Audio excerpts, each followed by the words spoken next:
to move billions from poverty to prosperity. And now China, over a 30-year period, is the second most powerful economy. And is it on the back of just the Communist Party? No. If you interrogate it, you see that it was Deng Xiaoping that made the difference around 1989 when he led the opening up of China. Whether we like it or not, if you are talking about the dominant figure in Ghanaian politics that created that significant change, you mentioned Kwame Nkrumah first. Anybody who has been close to me and has understood my political perspective, will tell you that I've been talking about this for a very long time. Look, even within my own party, during Kufuor's time, in cabinet they say, oh, this man, he must be an Nkrumahist who has found his way into, because of the ideas that I have, my vision. Election results have been declared, and there's the need for a runoff between the NDC and the NPP. Yeah. What would you do? Where would you stand? We'll cross that bridge when we get to the bridge. Yes.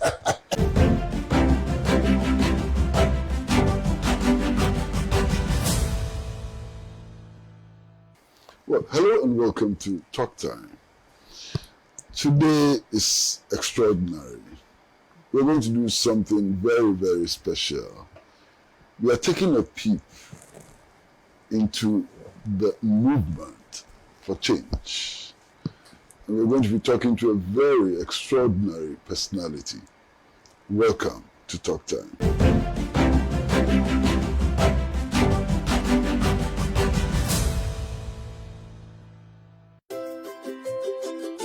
Trasacco Estates, home to Accra's most beautiful and luxurious homes, presents its newest addition, Trasacco Springs, a premium master planned community of service plots surrounded by an exhaustive list of amenities. The gated community of Tema to Accra Motorway presents you the finest opportunity to own a land that suits your preferred size, budget, and payment terms. Trasacco Springs is open to you for development. Our on-site sales executives are ready. Call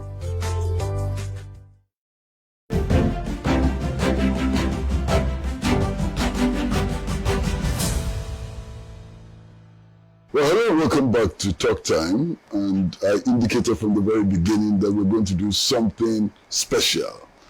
And we're going to be talking to an extraordinary personality. We're going to be looking at the movement for change. What is this movement? What are the possibilities open to this movement? How is this movement going to intervene in the affairs of Ghana and so on? And we are particularly privileged to have with us in the studio the man himself, Mr. Alan Kyerematen. Sir, you're welcome to the studio. Thank you very much, Kwesi. Yes, sir. Nice to see you. Pleased to meet you. Okay. Now, sir, this movement for change, yes, it's a movement, but what is it really? What are its objectives? What is it seeking to do? Thank you very much, Kwesi, for this opportunity to have this conversation. We've been talking over a long period of time, but I think it's appropriate that now we get into this conversation. The movement for change was launched on the basis of 4 dominant themes. First, there's absolutely no doubt that going around the country, from north to south, east and west, that the majority of Ghanaians are looking for change. I'm not sure that there needs to be a public debate on that. Mm-hmm. They are looking for change. And if you talk to the ordinary Ghanaian, there are 4 reasons why they are looking for this change. First, they want to go beyond the NDC and the NPP. That is the duopoly. As you are aware, the 2 dominant parties have controlled power in our country for the last 32 years. Now people are asking the question, if over 32 years we still have not been able to fix our roads, we still have very significant problems with our energy sector. There are many households that have not seen or had water run through their pipes, for the last 5 decades. All over the country, when it rains, the nature of the floods are unbelievable. They are wondering why it is that every part of the country that you go to, people are complaining about our roads. People are asking questions. Why is it that we've had to go to the IMF 17 times? So obviously there must be something that needs to change. And the majority of Ghanaians feel that it is time for us, if not for anything at all, to see what else some other people can do. That's number one, going beyond the Tripoli. A subset of this first point is also that right now, between NDC and NPP, everything in Ghana is politicized. Every single issue is politicized. Whether it is good or bad, once one party raises it, the other one has to oppose. This divisiveness in our politics cannot be sustained. And so that needs also to be changed. There's also this issue of winner takes all. You get into office, NDC, and everything has to go to NDC supporters. NPP comes into power, the reverse occurs. So obviously, you get into power 8 years and you are just waiting for, if you are in a position, you are just waiting for the next 8 years so that your people can also then rejoice. This is becoming like a musical chairs game. And we don't think that is what, So even on this first point, you can see there's one A, B, C, D. But the second point though, Kwesi, is that the majority of Ghanaians are also saying that we are not involved in the governance of this country. It doesn't make sense. We vote for you, and then the political space is dominated by politicians. There's no inclusivity in governance. And people feel, the majority of Ghanaians want to be part of our governance architecture. They are also asking for a depoliticization of governance. A depoliticization of governance. So it means that if you are not a frontline politician, you can't be part of government.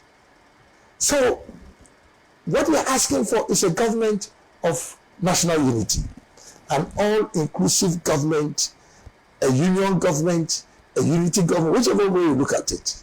People want to be part of the democratic process. Number 3,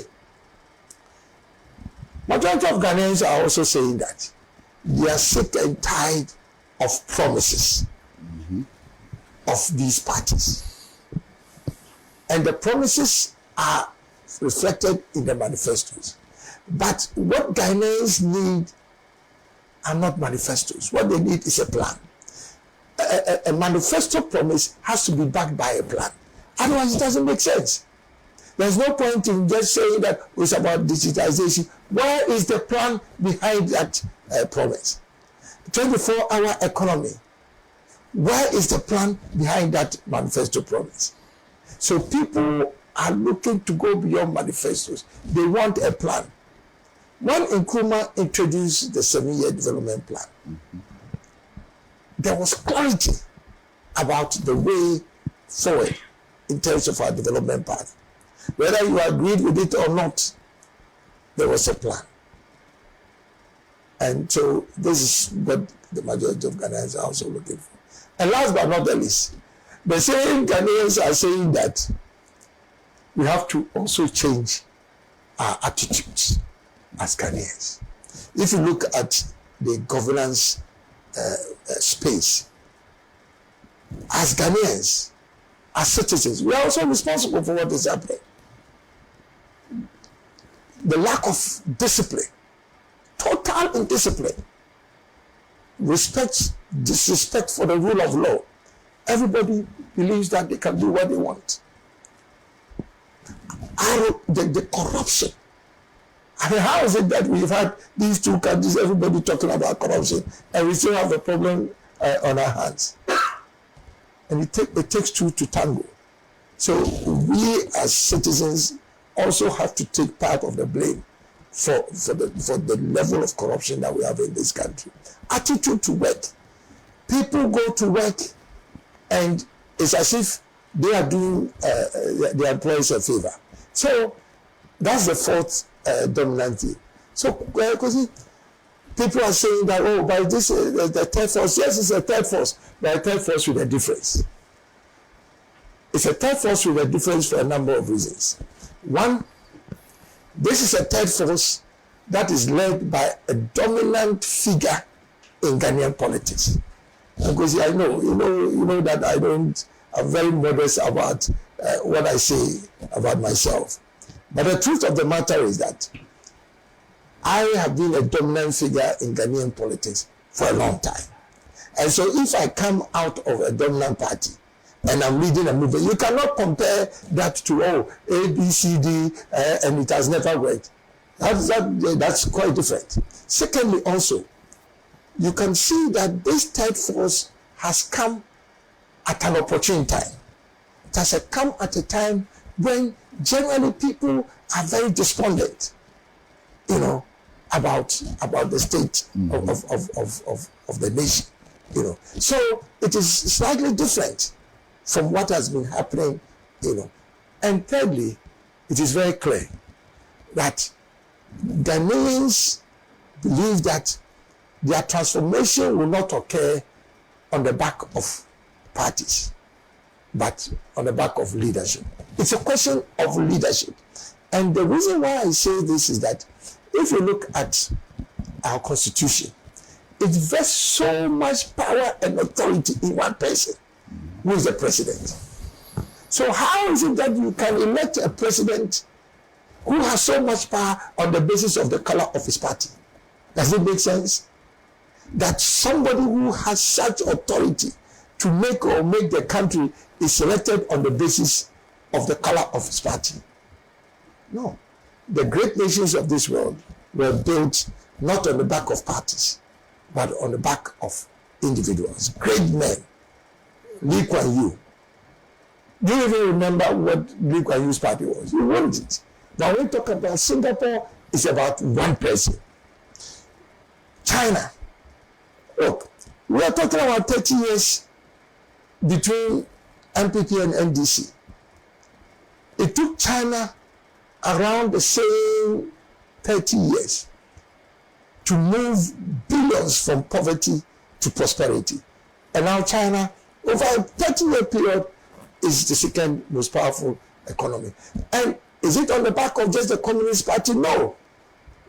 If you interrogate it, you see that it was Deng Xiaoping that made the difference around 1989 when he led the opening up of China. In Ghana, it's the same thing. Whether we like it or not, if you are talking about the dominant figure in Ghanaian politics that created that significant change, you mentioned Kwame Nkrumah first. It was not the CPP. So that's why when they mention Nkrumah, not the CPP. I hope you are not worried about me not talking about CPP, but it's really not worried at all. I know where your roots are. But so basically, that's what the movement is about. But sir, the important question is, when did you realize all of this? Yes. Given the fact that we have only 1 year to an election, Yes. when did you realize that it was important to build this third force with this kind of perspective. Yeah. Anybody who has been close to me and has understood my political perspective, will tell you that I've been talking about this for a very long time. Look, even within my own party, during Kufuor's time, in cabinet, they say, oh, this man, he must be an Nkrumahist who has found his way into, because of the ideas that I have, my vision. Even Nana Akufo-Addo's government, they say I'm NDC. I'm a founding member of the MPP.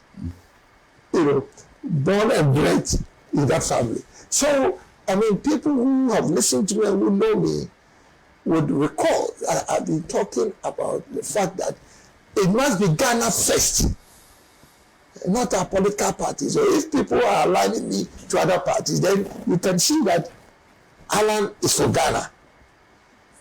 And so, but this one I'm saying that this is an opportune time for that to occur. Everything is a question of timing. Nasser, is it true that your movement will not be fielding parliamentarians? I would say yes. In principle. Because the argument that we have been making is that the parties can exist. Sure. They can exist, but only for purposes of our parliamentary elections.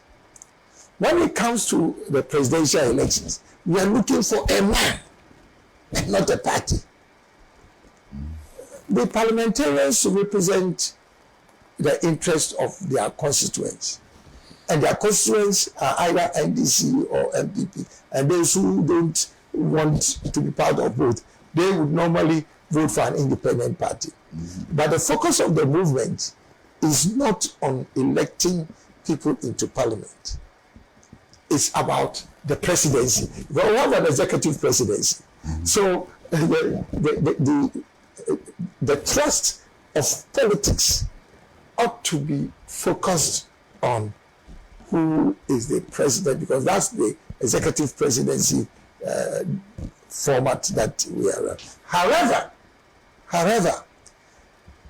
there are people who believe in the principles of the movement and may then on that basis decide that they want to participate in the parliamentary elections.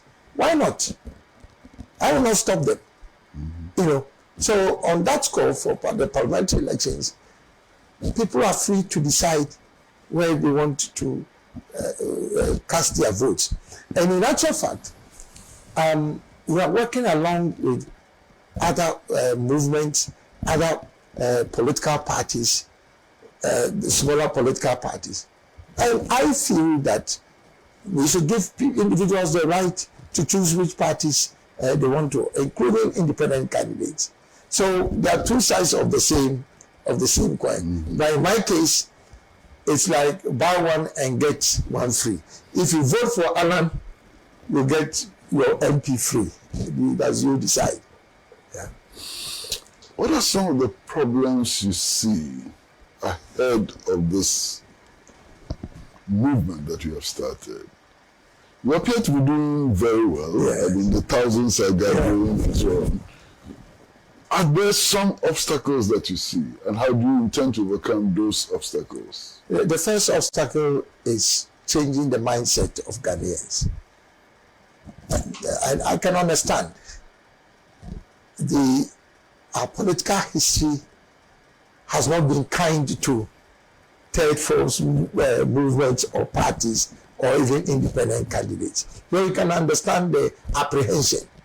But that's why I said in the beginning that mindset is changing with this movement because of the reasons that I gave. That the one leading the movement is different.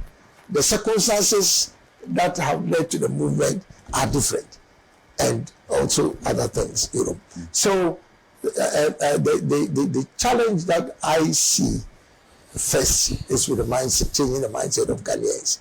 But that, I believe, is already okay. The change is okay. Because you see, there is no way that you can have an individual within 2 months of establishing a movement be able to mobilize people on the streets for a walk, for a social event, in the heart of the second most populous, I think is the second most populous region, but the heartbeat of Ghanaian politics. There is no doubt about it. That is not possible. So I'm not a marginal presidential candidate, But so I think that mindset, even for the work, is already changing, And remember, 70% of the people who were clamoring to come to that work could not even get the benefit of having transportation to bring them. 70%. So, in a sense, if we had all of them coming into the city of Kumasi, we don't know what would have happened. So that's the first thing. The second thing is also our governance architecture. The mindset is there, but our governance architecture also does not create an entry point, for third forces or third. No, it doesn't block it, but you can see that the architecture itself limits the role of smaller parties, and then and it's very obvious, So those are some of the challenges that, and of course the third one, as always, is mobilizing resources, to put power behind your campaign. But all those are challenges that we are dealing with. Yes. Well, all of this, as you say, will require a plan. Yes. And your movement has been talking about a transformational agenda. Yes. We're going to go on a short break, and when we come back, we'd like to listen to what this transformational agenda may be or is. So, short break.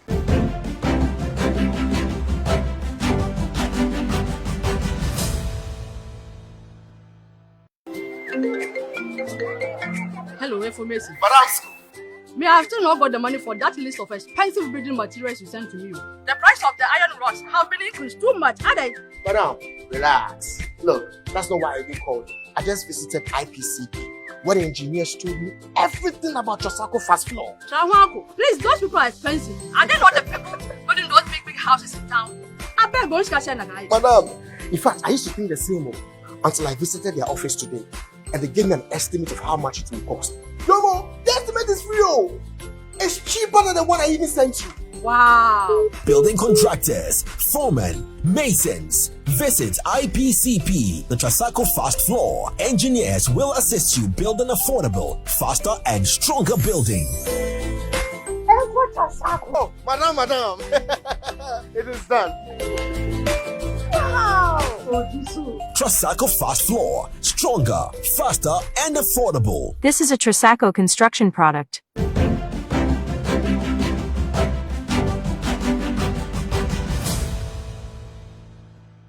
Well, hello and welcome back to Talk Time. And we are in conversation with Mr. Alan Kyerematen, obviously the leader and prime mover of the movement for change.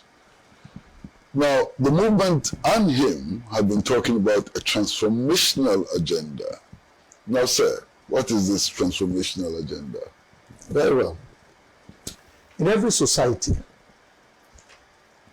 if you are looking for growth, you can have what is called incremental growth, or you can have what is called transformational change. The two are different.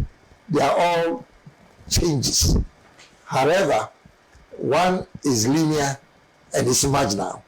And obviously, you can have a situation where along the path of growth, there can be a recession. You can actually go back. So the change can be positive, it can be negative. Mm-hmm. But if you want sustained change, then it has to be transformation. And when you talk, even from the ordinary use of the word transformation, anytime transformation occurs, it changes the nature and substance of an entity. So going back does not, it's not an option. It's almost like if you are looking at cocoa beans. You know, now, if you are adding value to cocoa and you are transforming it, once it gets to the level of chocolate, then there's no resemblance to the cocoa pod. That's complete transformation of what the cocoa pod is. So what Africa needs is not change but transformation. And in that regard, they are looking for transformational leaders. And that's what I represent at this time of our country's history. All the great leaders that I talked about were transformational leaders. And that's why we still talk about them. And Ghana has come to a point where the only way we can avoid going back to the IMF is to make sure that we leapfrog and transform. So when you transform, then you have a resilient society. And that's what my great transformational plan is about. So the brand itself is pregnant with meaning. It is great, and it's transformational, and it is a plan. So 3 in 1, great, and it is transformational, and it's a plan. So if you interrogate this plan, there are 15 components of the plan. Now, these are basically almost like the pillars of the plan. And we have regrouped or categorized the 15 components into clusters. So there's an economic cluster which will deal with the economy, macroeconomy itself, let's say industry, trade and industry, tourism, agriculture, because these are the productive sectors of the economy. So they belong to the economic cluster. Then you have the infrastructure cluster that deals with infrastructure, roads, railways, ports, also energy, water, all kinds of infrastructure facility. And then you have the social services cluster. The social services cluster deals with education, health, and so forth. And then you have the governance cluster, which is always a big one.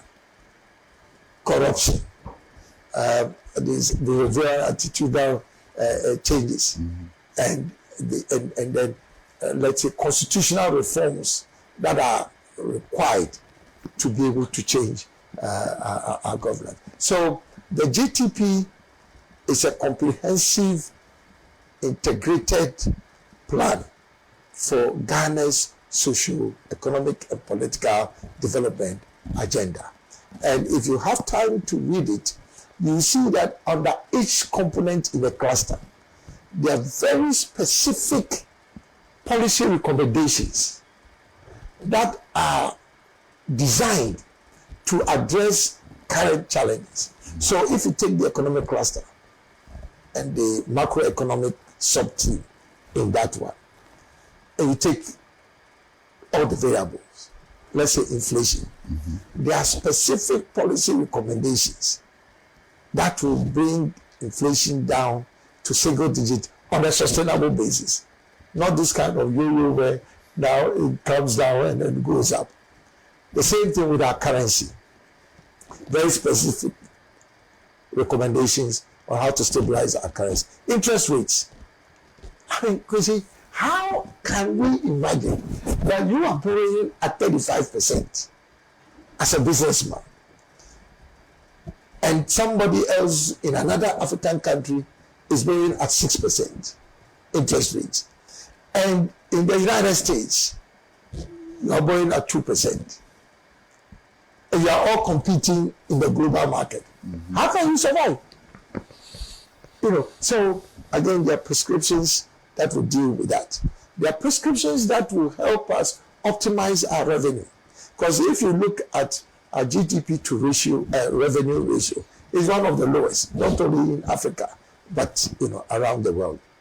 And we need to be able to, because if you don't have revenue, you cannot support development as a country. There are prescriptions related to expenditure control, how to reduce our expenditure within the limits of our capabilities.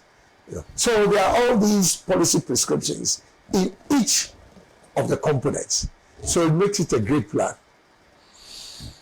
Can we take a look at some of the specific prescriptions for specific ailments? Yes.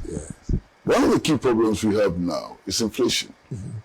We recently went to 55% inflation. Now we're down to 40 or thereabouts. What is your specific prescription for dealing with inflation? So if you look at our inflation in Ghana, in the economics, there's what they call demand pull and cost pull inflation. Now, demand pull is where there's too much money chasing a few goods, and then that is able to kind of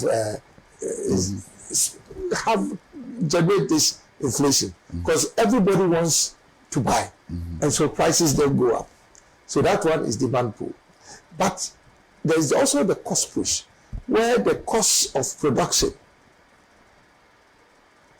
that's factors of production, the costs are so prohibitive that then they are the source of the inflation.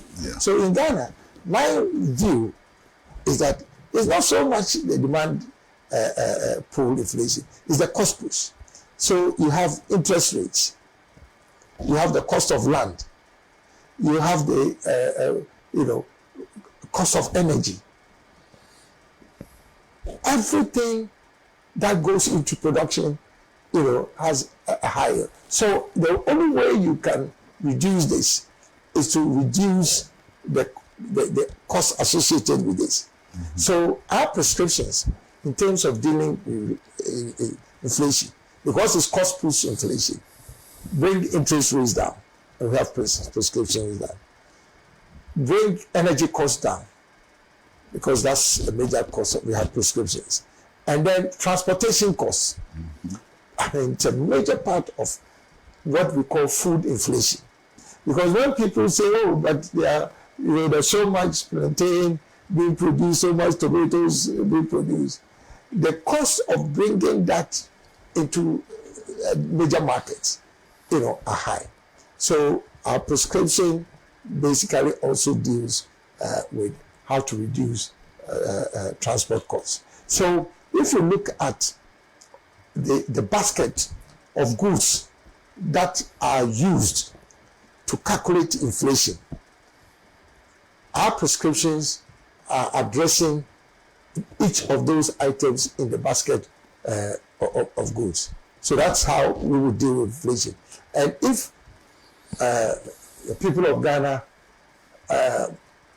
give us the opportunity, or give me the opportunity to lead this process of transformation, I can assure you that inflation will not just come down into single digits, it will stay there.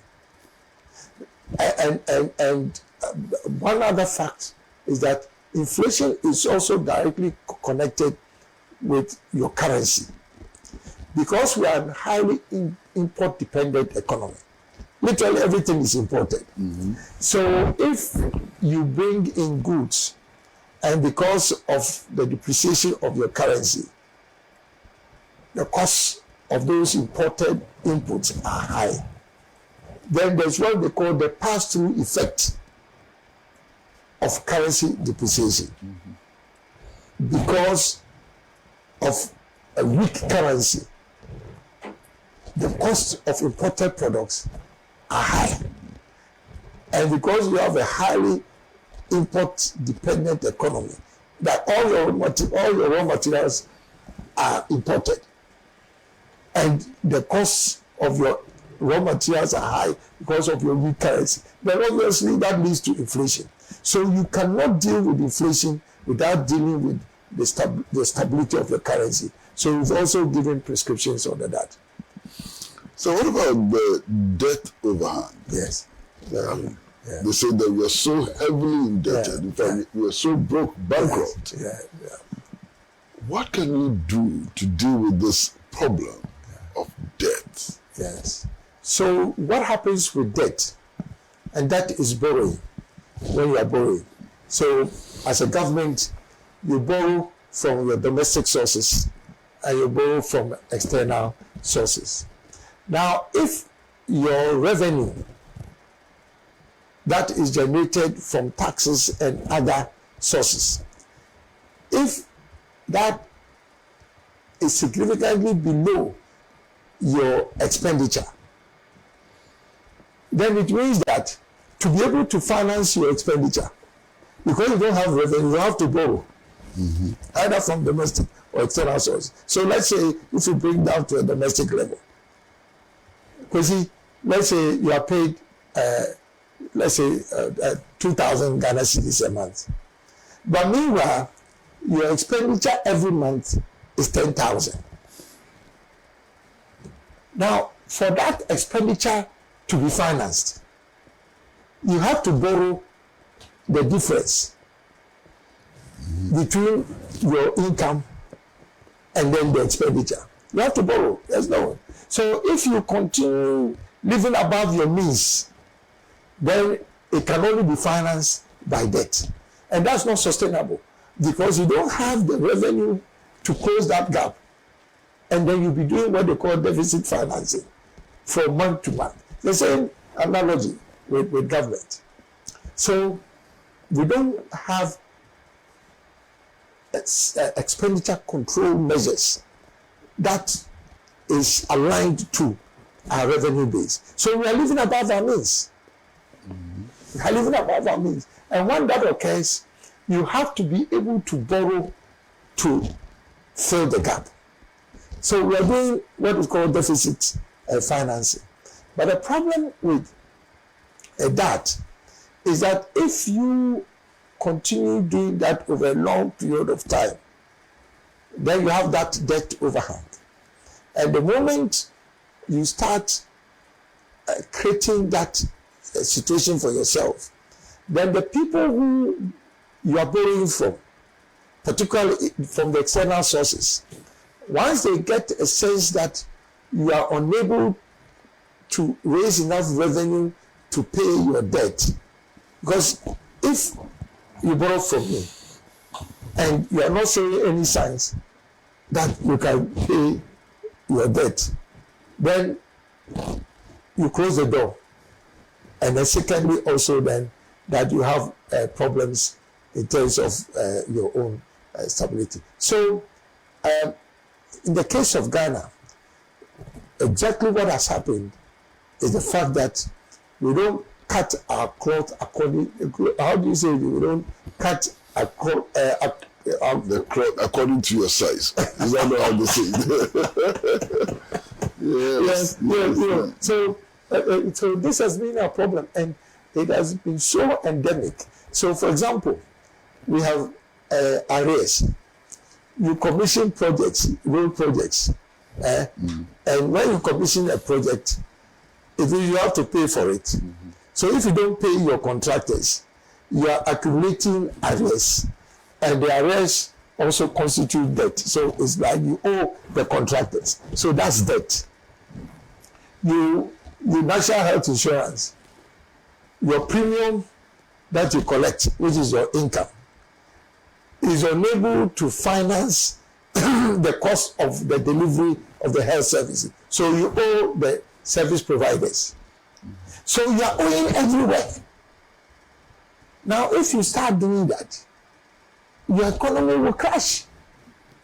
And that's exactly what I did. So in our case, for example, we borrowed to the extent that it was clear that we would not be able to let's say, pay our debts. Yeah.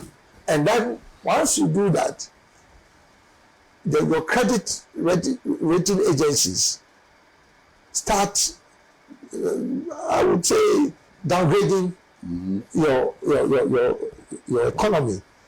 And when they downgrade your economy, then your external debtors particularly then have a sense that you are not a worthy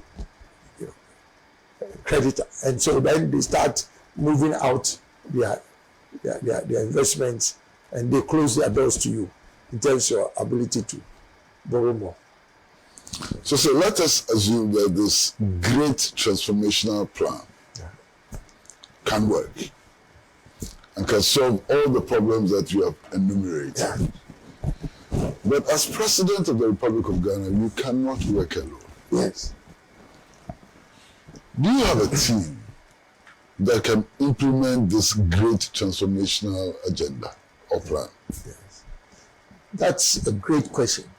And it speaks very much to the second pillar of the philosophy of the movement for change. If you recall, I said, we need an inclusive government. All hands on deck. We need to use our human resource talents from everywhere that we can mobilize them, both within Ghana and then outside the country. And it doesn't matter which party you belong to. It doesn't matter your ethnic affiliation. That if you have a government of national unity, then implementing the great transformational plan on the basis of the philosophy of the movement of change, where we are talking about a union government or a government of national unity, means that you bring talents from wherever you can get those talents to be able to work to support the plan. So the team, and that's the advantage you have with a leader like myself, who is independent of the parties, and I'm not handcuffed, I'm not restricted to choosing people only from my party. So when I talk about the leader, it is in effect saying that I'm the leader that can respond to the demands of a government of national unity. Because I'll bring people from MPP, I'll bring people from NDC, I'll bring people from CPP. I've always made this point that, because see, if you look at the caliber of people within the CPP, particularly the young ones, you'll be shocked. There's so much talent, even though now, but they don't come up. Nobody even recognizes them. Now, if you take your time and look at the people within that, even within their small enclave that they have. So it means that you can bring people from, but not just the political parties. There are people in the business community. I mean, why is it that, my younger brother, Kennedy Japan, has great ideas. You understand me? Mm-hmm. Now, if I'm running the government, it doesn't matter that I'm out of MPP. Why would I not be able to tap the expertise of somebody like, Kennedy Japan? There are people in the NDC, great minds, great minds. Why can I not tap into their expertise? It's very interesting. One of the periods in our history where tourism actually blossomed was when you had Kwesi Agbe, who I think also was from the CPP group, and you had someone like Mike Gizo, who had been part of the PNDC, NDC, So, you see, all these people are there. But why is it that it is, if you are not MPP or you are not NDC, during the term of office of these parties, it means that you cannot be part of the government. So my team will come from, it will be Team Ghana, not Team MPP or Team NDC. And also people in the diaspora.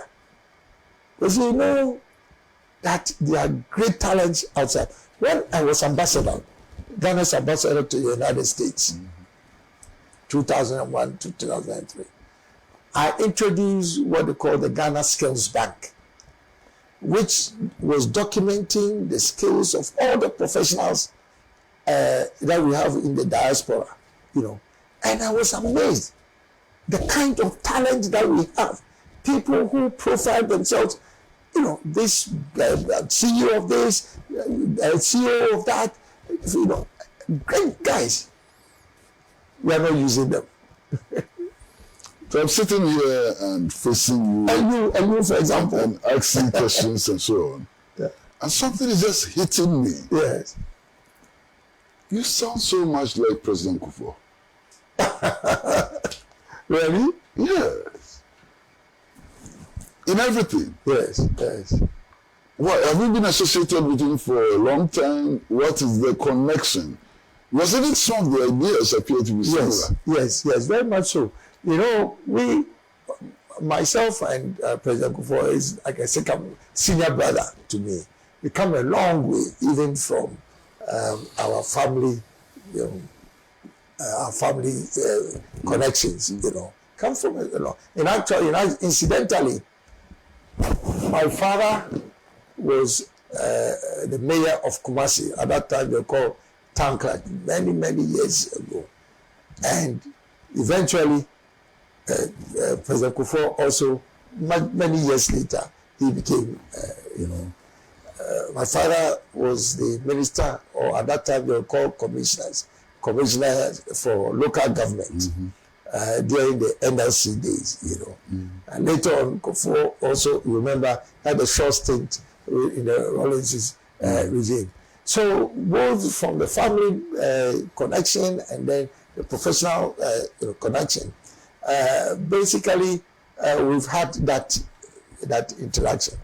But fast forward, when he was running to be president, I played a major role, albeit behind the scenes, in terms of the strategy and execution of the strategy that helped him to come into power. And finally, when he came into power also, I introduced some of the most innovative programs, initiatives, the PSIs, the Presidential Special Initiatives, for example, Wednesday by myself, and many other programs and projects. And you remember during Kufuor's time, this whole thing about the golden age of business, and the fact that the private sector really was booming then, because I was in charge of not just trade and industry, but also of the private sector development and presidential special initiatives. So we are aligned in so many ways. Of course, there are areas that we have disagreements, but generally speaking, our thoughts have always been aligned. It is so obvious. We're also going to take another short break. And when we come back, we'd like to dream a bit. To imagine the day after the elections. What will happen? Who wins, who loses? What roles will be played? And how would that help to improve Ghana or send us back? The day after the elections. Short break.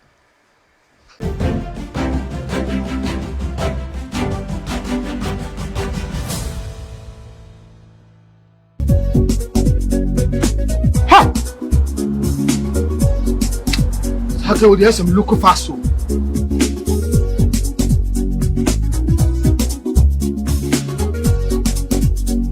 Papa, me again. Yes, how are you? Me call you, ma'am. Who hear me? Man, me and sent my friend doctor when I'm crossing over. Share that for me. See what we swear. Yes, malaria. Hey, malaria. Oh, what they say? What the router? Me copy the absence. A drone a friend router mix. Yeah, come on, ready draw. And running router. So you got to natural abibiduro ku aba so body ase wabo gluta mixture aba so gluta natural products nduane ne gluta mixture ya yedi kutia atiri gluta tonic and gluta life wa ehuru efin slide body efin padua mu that's support immune system no gluta de obi ase yi FDA age dwedwe nkrato ya to.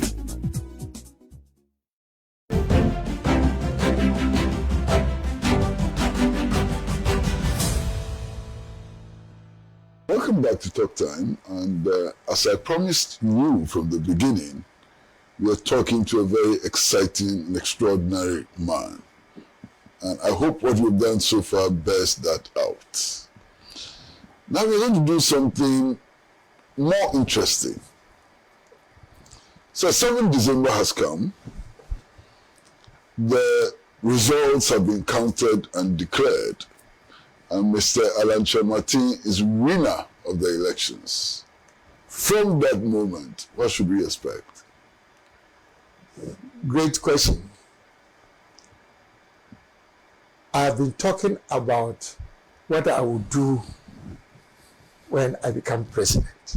So that's why I'm investing so much time in not just outlining and articulating my great transformational plan, but actually starting to build the kind of relationships that would help me and my team to be able to implement the great transformation. So basically what I'm saying is that when I become president, this is my plan.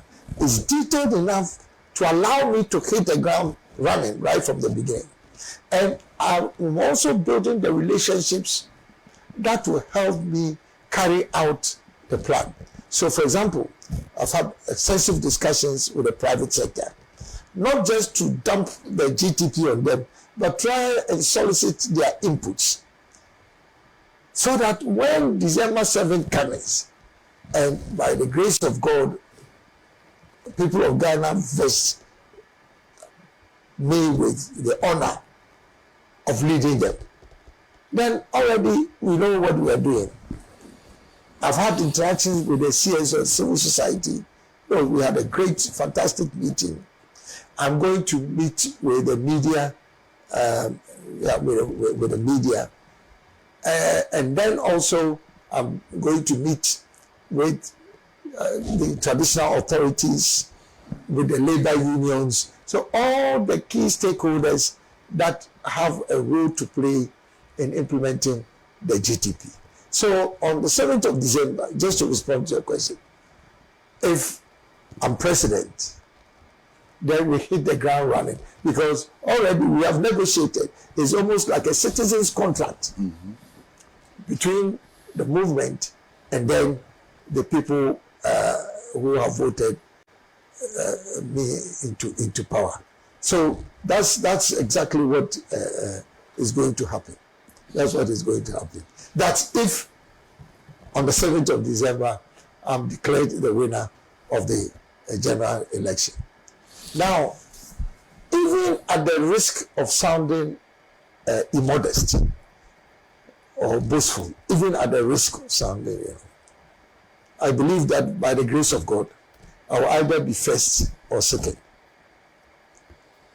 So the scenario that we are painting is that I'll still have a major role to play in making sure that the transformation that I'm speaking about, the thrust of what I'm seeking to do is transformation. Just to make it very clear.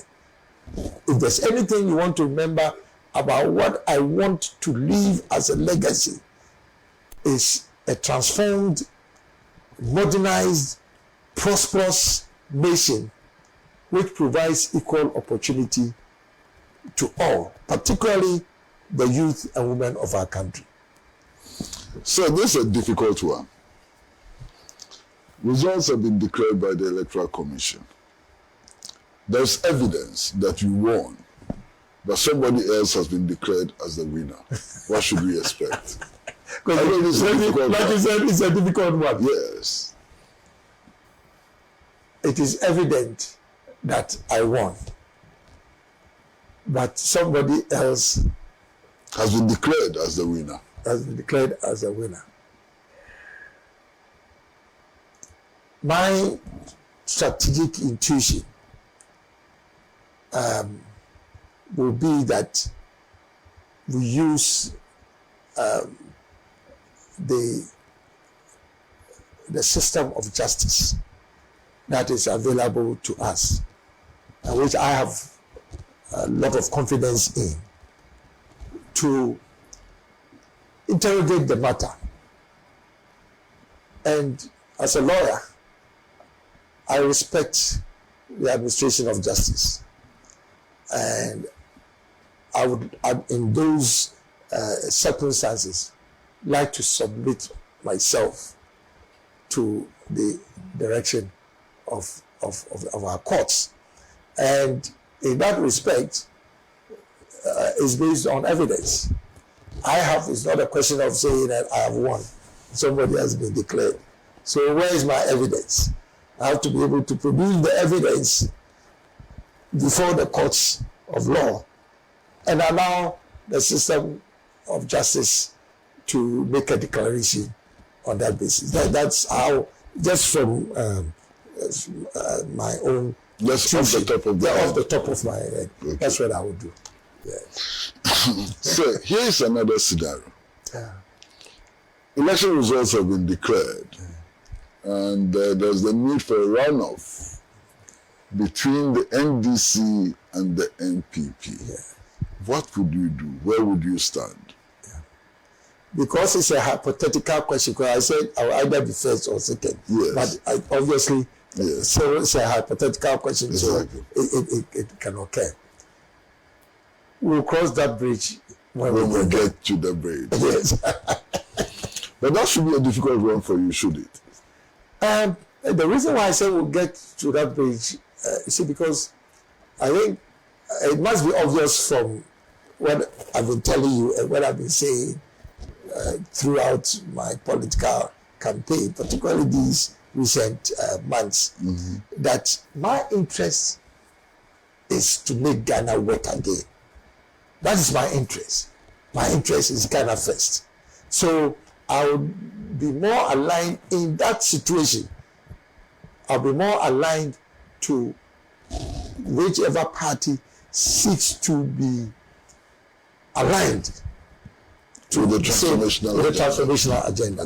That is what is going to drive my decision under those circumstances. So let's say that the election results are announced and you came second. Yes. And only the first can form a government. Yes, absolutely. Yes. And there's no runoff, because there's no runoff. So you are second. Yes. Maybe the NPP is first, you are second. Yeah. Maybe the NDC is first, you are second. Yes. If you are given an opportunity to serve again, would you serve? Again, my instinct would be that, why not? I mean, if I'm true to what I'm saying, that my interest is to serve Ghana, why not?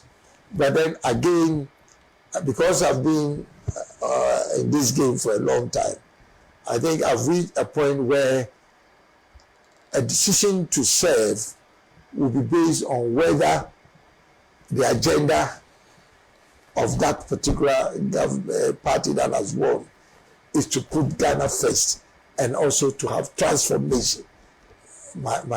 For me, I will only accept to work if it is within the context of a transformation agenda.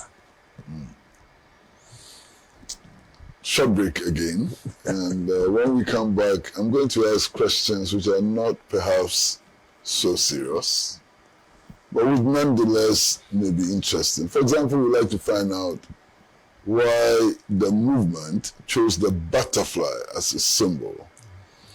And all the activities that we have seen, we've seen the domination of yellow all over the place.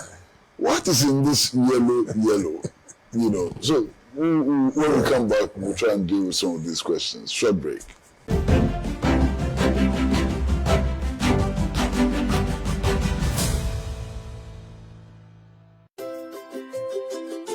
Trasaco Estates, home to Accra's most beautiful and luxurious homes, presents its newest addition, Trasaco Springs, a premium master planned community of service plots surrounded by an exhaustive list of amenities. The gated community of Tema to Accra Motorway presents you the finest opportunity to own a land that suits your preferred size, budget, and payment terms. Trasaco Springs is open to you for development. Our on-site sales executives are ready. Call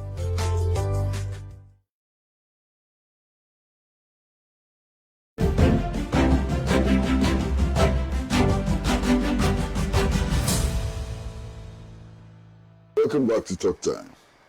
Now, sir, why the butterfly? Interesting question. Because see, for the last couple of minutes, we've been talking about transformation. And I was looking for a symbol that represents transformation. And I could not go beyond the butterfly. Because the butterfly, if you read up on it, the butterfly is a symbol not just for change, but for transformation. Because if you track the evolution, the genetic evolution of a butterfly, where it starts from,